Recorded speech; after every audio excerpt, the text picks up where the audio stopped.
Number 10 is Shadow of the Colossus, a game that obviously has existed longer than just 2018, but still, the remake that came out this year is just breathtaking and the best reason to play this game, especially if you haven't.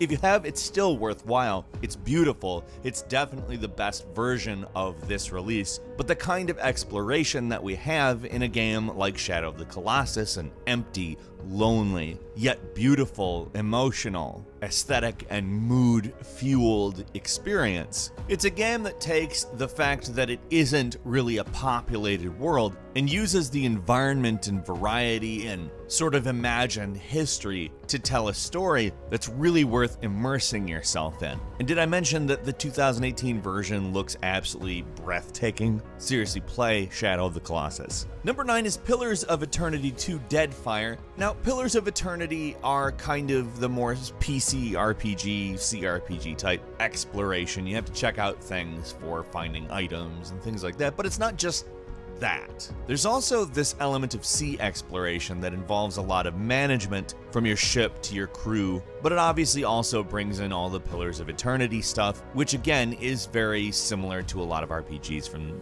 the 1990s on the PC. Not that it's just a nostalgia trip or anything. Pillars of Eternity 2 is a game that just flat out is one of the better examples of its genre, and it takes up some space in more than one genre than the original did. Number 8 is Far Cry 5, and yes, Far Cry is primarily an action game, but the exploration elements come through in the fact that they've actually perhaps done one of the more realized versions of America. It's a really uninhabited area in Montana, but you find gas stations and general stores and homes that actually feel like real live homes. They leaned into the idea of encouraging you to explore more because you don't get objectives unless you do that. The cool thing about that is by pushing you to explore, you get to see so much beautiful stuff because this is easily one of Ubisoft's masterpieces as far as visuals go. It's a step above and beyond for sure. Number 7 is Ni no Kuni 2. Now, this is a game that modernized itself really well. It retains all of the best elements of a JRPG.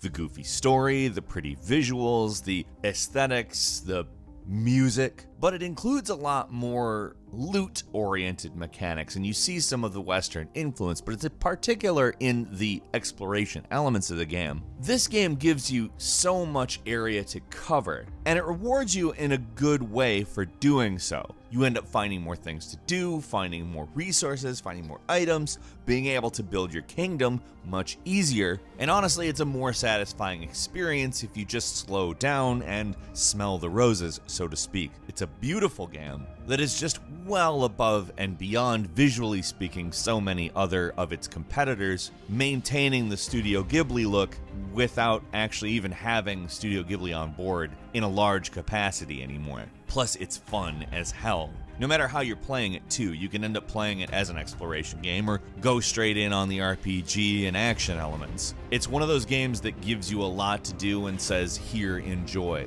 Number 6 is The Crew 2, which is literally a miniaturized version of the United States. Yes, you drive around it, and of course, it's not the most accurate thing in the world on account it is a miniaturized version of the United States, not the full United States. But would you really want the entire United States, all of the boring nothing in many of its areas, as a game? I don't think I would. No matter how exciting the mechanics are, and the Crew 2's mechanics are quite good, but you can street race in Detroit, LA, New York, drag race down south, you can off-road in the desert.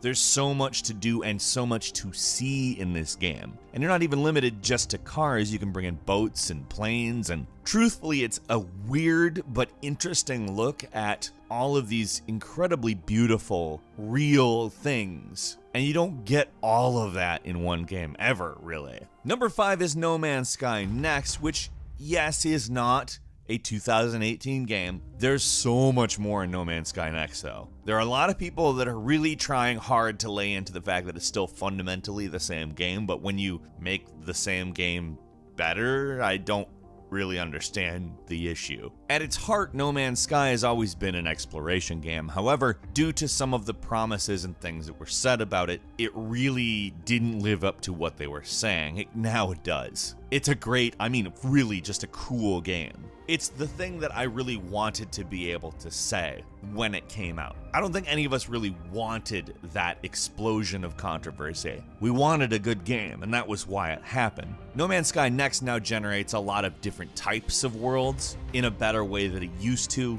and has a new questing structure, multiplayer, and third person, which I know doesn't really have anything to do with the exploration elements. But this game is just, it's infinitely better than it was before. Even before the Next update.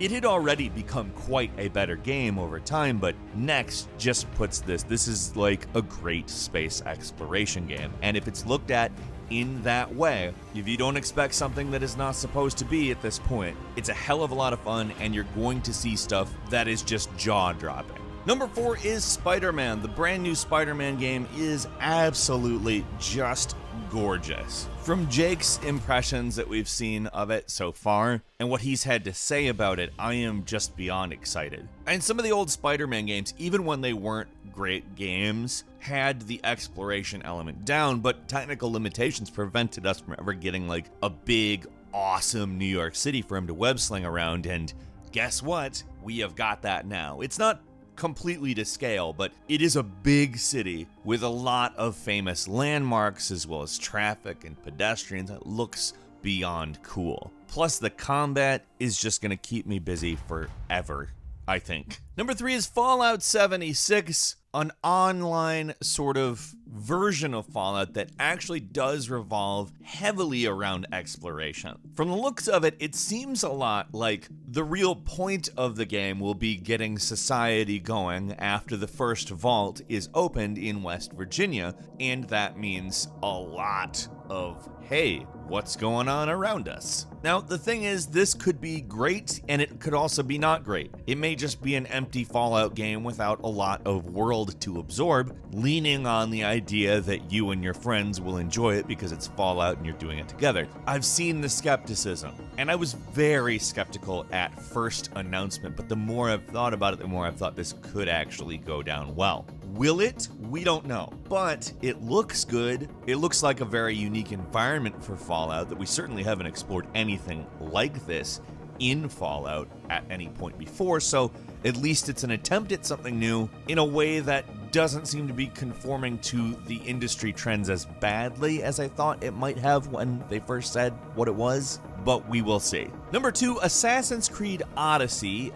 If this is anything like Assassin's Creed Origins, that means it's going to be huge. It's going to have a good amount of variety, and that doesn't just mean landscape. When you explore an Assassin's Creed Origins, you actually end up taking in a lot of culture and history, which is really interesting considering Assassin's Creed hasn't always been great about that, despite being a historical fiction game. Sure, it's always sort of traipsed through the stories, but Assassin's Creed Origins, I think, gives you the ability to absorb more. And if Odyssey is like that, and all signs point to that being the goal, I think Odyssey's gonna be freaking great. Origins was great. I mean, Assassin's Creed has been a lot better since they decided they aren't going to be just blowing them out their ass every 5 seconds.